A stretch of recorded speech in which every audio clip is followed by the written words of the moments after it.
Bienvenue à tous et à toutes. Aujourd'hui, match super important. C'est une affiche qui va être plus qu'intéressante. La Côte d'Ivoire affronte le Maroc, les amis, pour le deuxième match de phase de groupe de cette CAN 2019. On est dans le groupe D et le Maroc doit gagner ce match pour pouvoir assurer sa qualification. Il en reste un à la fin contre l'Afrique du Sud, mais on pourrait déjà plier l'affaire maintenant. Donc bienvenue à vous, installez-vous bien, mettez un petit like si ce concept vous plaît et c'est parti. Il faut faire attention à cette première attaque de l'équipe de la Côte d'Ivoire qui pourrait déjà être fatale. Un très bon changement de côté. Et Serge Aurier qui va essayer de passer, réussir à passer. Il faut faire attention à ce centre. Non. Oh là là, Romassé, ce qui va directement la sauver sur le but à la 40e seconde de ce match déjà. Ça commence très bien pour les Ivoiriens. Mais par contre, pour les Marocains, ça n'est pas forcément le cas. Il faut faire attention. Cette tête, oh là là, cette tête qui a failli faire très mal de Kodjia. Heureusement que Romassé s'est placé juste devant le but et il a réussi à la dégager au dernier moment. Le gardien de but n'était pas forcément bien positionné également. Allez, faut faire attention les frères. Faut pas se prendre de but. Le corner directement qui va être exécuté. Et là, on va dégager la balle. Ah, faut pas qu'ils rentrent eux avec ce genre de pression parce que ça va nous mettre encore plus dans le mal, les amis. Allez, Hakimi qui va directement se faire lancer sur le côté gauche. Hakimi, est-ce qu'il va centrer? Est-ce qu'il va essayer de chercher quelqu'un? Il va essayer de déborder, peut-être chercher un penalty. Allez, Hakimi, yallah, tombe. Aïe. Hakimi n'est pas forcément le joueur le plus technique. Et dommage, il n'y a pas de corner. Allez, Boussova directement qui va essayer de lancer un Nasseri. Yallah Nasseri, yallah Khouya. Aïe. Gbouhou qui est sorti. Et j'aime bien quand on a des occasions comme ça. Vous voyez, c'est vraiment le genre d'occasion qu'on ne pouvait jamais avoir contre la Namibie parce que c'était une équipe qui restait derrière, qui bougeait pas. Là, avec une équipe comme la Côte d'Ivoire qui monte de temps en temps, on peut peut-être se permettre de temps en temps de faire des contre-attaques, de lancer des joueurs comme Nasseri, comme Ziyech, comme Amrabat dans la profondeur et peut-être essayer de récupérer quelque chose. Et là, Nasseri qui a également essayé de faire un deuxième pressing. Déjà, on sent les amis que jouer à 19h, c'est déjà mieux pour les joueurs marocains que jouer à 16h. Niveau endurance, ils ont l'air d'être un petit peu plus en forme, ils ont l'air d'être un peu plus frais. Il y a Ahmadi qui va lancer Belhanda qui va essayer de trouver, oh là là, la vision de jeu Belhanda directement vers Nabil Dirar. Il a coupé les lignes, Nabil Dirar qui va tenter le sol. Et Nasseri, Allah, c'était une très belle occasion directement orchestrée. Et c'est ça le souci, les amis, c'est que ce genre d'occasion, on pouvait pas les voir contre la Namibie. Mais maintenant qu'il y a un petit peu d'espace, on arrive à voir ce genre d'occasion énormément bien joué de la part. Oh là là, Belhanda qui fait énormément de bien, qui lance Nabil Dirar avec un Nasseri, il n'y a pas du tout hors-jeu. Nasseri qui va rater sa frappe parce que c'était du pied droit. C'est tellement dommage. Si c'était cadré, je pense vraiment que le gardien aurait pu aller la chercher. Mais c'était très bien joué dans le petit filet. Quelle belle occasion de l'équipe nationale marocaine. Allez, Hakimi qui va essayer, qui va réussir à récupérer le ballon directement. Boussova qui va essayer de l'avoir avec la tête, qui va réussir. Encore une fois, ça revient directement sur Benatia qui va aller de l'avant directement vers Nabil Dirar sur le côté droit. Nabil Dirar qui va chercher un petit peu de solution. Il a des appels. Il y a Hakim Ziyech qui est venu jusqu'à chez lui. Et vous voyez, lorsqu'il y a un Belhanda, Hakim Ziyech il joue beaucoup plus libéré parce qu'il peut laisser son poste pour venir dans l'axe chercher et faire des appels pour soutenir un petit peu ses milieux de terrain. Amrabat avec le contrôle plus que parfait qui va réussir directement à passer avec le contrôle orienté. Allez, Amrabat qui va directement réussir à passer. Amrabat, Nasseri, goal pour l'équipe nationale marocaine. Oh là. Nasseri, il est là, il est présent. Quelle incroyable percée du côté de Nordin Amrabat. Il a fait le travail sur le côté gauche, il a réussi à mettre la passe à Nasseri qui finit plus que bien. Le premier but pour l'équipe nationale marocaine contre cette équipe ivoirienne. Et dans les premières minutes de ce match en plus, Amrabat qui est aimé après ce but, Amrabat qui est content d'avoir marqué ce but. Et on est tous contents. Oh là là. Let's go, Nasseri. Let's go, bro. On est là. Spammez-moi la nouvelle emote, les sebs. Comme ça, les gens, ils la voient, ils se sub et ça me fait de l'argent. Allez, coup de marketing maintenant. Amrabat qui va directement réussir à passer. Oh là là, le travail d'Amrabat directement. La vision de jeu Amrabat après que le défenseur soit sorti. Et un Nasseri qui va pas rater son face à face. Et Allah Nasseri, j'ai les larmes aux yeux, je vous jure, je suis trop content. Yallah Nasseri, j'adore cette occasion. Elle était tellement bien jouée de l'équipe nationale marocaine. Le renversement des ailes. On a beaucoup critiqué l'équipe nationale marocaine, les amis. Tout le monde a été déçu après le premier match contre la Namibie. Mais je vous ai dit, on joue contre la Côte d'Ivoire, contre une équipe qui ouvre le jeu, on réussit à faire énormément de choses. Alhamdoulilah, il a pas raté son face-à-face. Nasseri, il a dit qu'il était là, il est présent et il a marqué un but incroyable qui déjà nous permet d'avoir l'avantage dans ce match. Yallah. Oh là, faut faire attention à ce centre à Nasseri. Il va pas réussir à l'avoir. Et Amrabat directement dans la retombée qui va tenter de mettre la balle à Nasseri. Nasseri qui a essayé de mettre le tir directement. Amrabat, j'aurais bien aimé qu'il fasse une grosse volée. Au moins qu'il prenne un petit peu sa chance, qu'il tente. Mais c'est vrai qu'il a essayé de jouer collectif. Il a essayé de mettre le but malgré tout. Et le défenseur s'est imposé au dernier moment. Mais c'était tellement au dernier moment. Aïe, aïe, aïe, aïe. S'il n'y avait pas ce défenseur qui est arrivé vraiment pour contrer ce ballon, Nasseri aurait peut-être fait une belle petite frappe.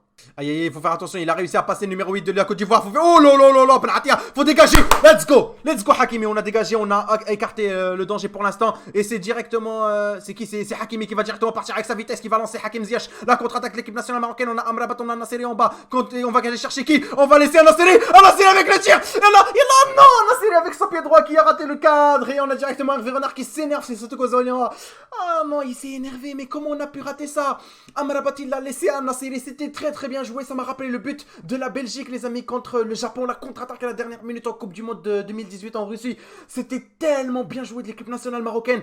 Par contre le dégagement très très mauvais de Bono qui n'est pas du tout en forme, et Bono, heureusement qu'il va pas se prendre de but, Bono qui a très mal joué cette remise en jeu. Allez Bono, faut vraiment te motiver là. Allez, la première mi-temps elle est finie les amis. Al Nassr a réussi du coup à nous mettre bien dans cette première période. On réussit du coup à remporter, même si, faut le dire, l'équipe de la Côte d'Ivoire est vraiment très dangereuse. Et si on continue comme ça, ils peuvent réussir à aller chercher un but. L'arbitrage pour moi, il a été plus ou moins correct. Donc, je suis vraiment très satisfait de ce que l'équipe nationale marocaine elle a fait. Même si je pense qu'il faut un petit peu plus d'assiduité au dernier geste. On l'a vu dans la deuxième occasion de Nassr, il n'a pas réussi à cadrer alors que, enfin il n'a pas réussi à marquer, il l'a trop mis sur le gardien alors que c'était une occasion qui devait normalement être facile. Elle était très bien jouée.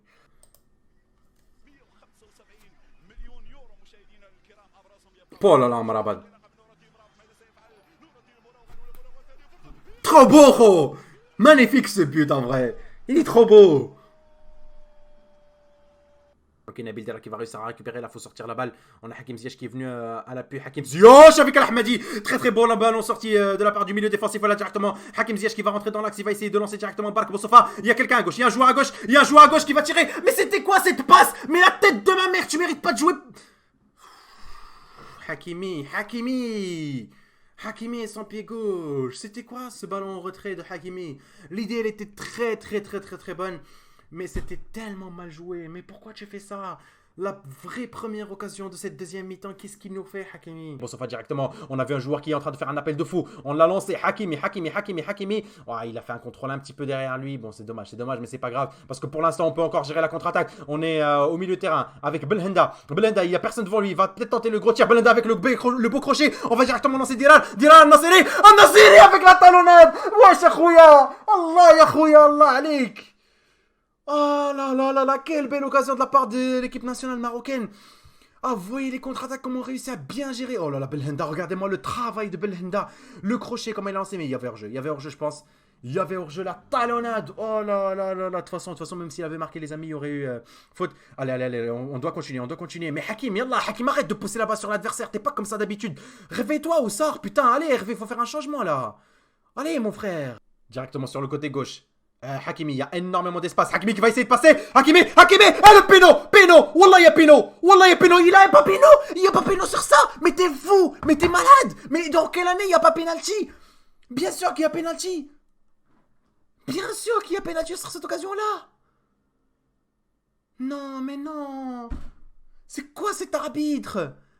On va revoir l'occasion encore une fois. Mais j'ai vraiment eu l'impression qu'il y a eu une poussée.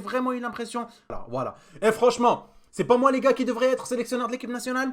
Je vous ai dit que Hakim Ziyech allait sortir et que Boufal allait rentrer à sa place. Boufal va aller directement sur le côté gauche. Nordin Amrabat va aller sur le côté droit. En buteur, on va continuer avec Nasseri. En milieu de terrain, les amis, on aura toujours Belhanda en tant que milieu offensif. Bossofa et Al-Ahmadi dans la récupération. La défense reste comme elle est parce qu'elle est nickel, alhamdoulilah. Et Boufal surtout. Boufal va réussir peut-être à faire la différence. Faut faire attention. Oh là là. Très dangereuse occasion de la part des Ivoiriens. Et c'est Nicolas Pepe qui va réussir du coup à rater son dernier geste. Heureusement pour nous et malheureusement pour l'équipe de la Côte d'Ivoire. Le score va rester sur le but que Al-Nassr va marquer en première période. Amrabat veut sortir, il ne peut plus continuer le match. On verra Idrissi les amis rentrer. Non, c'est Nosser Mazraoui. C'est Nosser Mazraoui qui va directement rentrer à la place de Noureddin Amrabat qui sort sur blessure. Malheureusement pour nous, notre guerrier ne pourra pas continuer ce match. Et c'est Nosser Mazraoui qui va du coup prendre le couloir droit. Je ne sais pas s'il va être attaquant droit ou défenseur droit. Ouais, il va être attaquant droit. Il va être attaquant droit, Nosser Mazraoui, pour son premier match avec l'équipe nationale marocaine dans une Coupe d'Afrique. Il va enfin pouvoir rentrer. C'est pas forcément si mauvais que ça. De toute façon, Amrabat, les amis, il était très fatigué. J'espère qu'il va se rétablir très très rapidement pour sa blessure. Mais au moins, on va réussir à avoir un Nosser Mazraoui en tant qu'attaquant droit, chose qu'on n'a pas encore vu avec l'équipe nationale marocaine. On a directement Belhanda qui va percuter, Belhanda qui va tenter le tir. Aïe aïe aïe aïe aïe aïe, Gbouhou qui va réussir à romper ses ballons. Belhanda, c'était vraiment l'occasion qui allait prouver à tout le monde que tu as fait le meilleur match de ta vie avec l'équipe nationale marocaine. Allez, le coup franc encore une fois qui va être joué de la part de l'équipe. Faut faire attention, faut faire attention. Yes! Yes, yes, yes. Bono avec son premier vrai arrêt de ce match. C'était un coup de ciseau, une retournée acrobatique de la part de quel joueur? Je ne sais pas c'est quel joueur. Je pense que c'est le défenseur. Je pense que c'est le défenseur de cette équipe. Ouais, c'est le défenseur de cette équipe de la Côte d'Ivoire. Heureusement, mais heureusement pour nous que Bono a réussi à l'avoir. Allez les amis, on s'approche petit à petit. Oh là là, Boufal avec le petit... Oh là là là là, le petit dribble, il va directement lancer Hakimi. Hakimi qui n'est pas fatigué. Hakimi qui peut toujours courir, qui peut toujours mettre de l'action. Allez Hakimi. Hakimi qui va la mettre à Boussoufa. Boussoufa qui va se retrouver tout seul. Boussoufa qui va centrer. Et Mazraoui le poteau. Non, Mazraoui. Mais non, Roya. C'était le deuxième but pour l'équipe nationale marocaine. C'était le but du break. C'était ton premier match, tes premières minutes officielles avec l'équipe nationale marocaine dans une compétition africaine. Tu aurais pu le faire. Tu aurais pu nous mettre à l'abri. Mais tu as mis un poteau. Mais comment tu peux rater un truc pareil? C'était tellement bien joué de l'équipe nationale marocaine, les amis. Boufal qui a sorti le ballon comme jamais. Oh là là, très belle sortie de ballon de Boufal. Un très bon ballon en profondeur pour Hakimi. Hakimi qui la met à Boussoufa. Boussoufa qui, quand il va passer, va la mettre en second poteau. Et Mazraoui va rater un ballon qu'il ne devait jamais rater. C'est tellement dommage. C'est tellement dommage de rater cette occasion-là. Mais c'était bien joué. C'était bien joué. Le placement de Mazraoui était irréprochable. Après, voilà, le poteau, c'est quelque chose qui arrive souvent au football, les amis. On peut pas lui en vouloir. Et le match est fini. L'équipe nationale marocaine a marqué 1-0. On a gagné, on est en 8e, let's go, alhamdoulilah les frères, on a gagné notre premier match, notre deuxième match, et ce match-là on a convaincu tout le monde qu'avec notre jeu on réussissait, qu'on était l'un des favoris pour cette compétition. 1-0 contre l'équipe de la Côte d'Ivoire suite à ce but majestueux dans la série à la 20e minute. On a réussi à prendre, les 3 points dans ce match, et c'est très bon pour l'équipe nationale marocaine. Merci d'avoir été présents tous, c'était vraiment une très belle partie de plaisir que j'ai passée avec vous. J'espère que ce sera la même chose face à l'Afrique du Sud, qu'on va finir avec 9 points, qu'on va du coup imposer notre supériorité dans ce groupe D. L'équipe du Maroc convainc tout le monde, l'équipe du Maroc montre qu'elle est là, qu'elle est présente. Il y a certainement quelques points négatifs dont on va certainement parler dans notre match d'analyse, mais le plus important a été fait, les 3 points ont été remportés, on a gagné ce second match, on est en 8e, et moi je vous donne rendez-vous du coup pour le live Twitch, pour le match de l'Afrique du Sud lundi. Alors je sais pas à quelle heure, je crois que c'est à 22h. Bref, on le regardera lundi ensemble comme d'habitude. Et sur YouTube, bref, je vous ferai plein de vidéos comme d'habitude. Il y a la vidéo des équipes maghrébines qui va sortir très bientôt également. Bref, attendez-vous ce week-end à énormément de vidéos. J'espère que vous serez présents. J'espère que vous suivrez le rythme. J'espère que vous mettrez un gros like sur cette vidéo si elle vous a plu. Aïe, on va direct en 8e. GG. Alors, vous voyez les personnes dans le chat. Tout le monde est heureux. Tout le monde est content. N'hésitez pas à vous follow si ce n'est pas encore fait. Activez la cloche des notifications. Les lions qualifiés. Les éléphants ont été décevants. C'est le titre que beIN Sport a marqué du coup. Suite à ce match un petit peu raté des éléphants. Nous sommes qualifiés. Et c'est le plus important. C'est ce qu'il faut retenir. Je vous donne rendez-vous du coup très bientôt. Prenez soin de vous. Merci pour tout les amis. Ciao.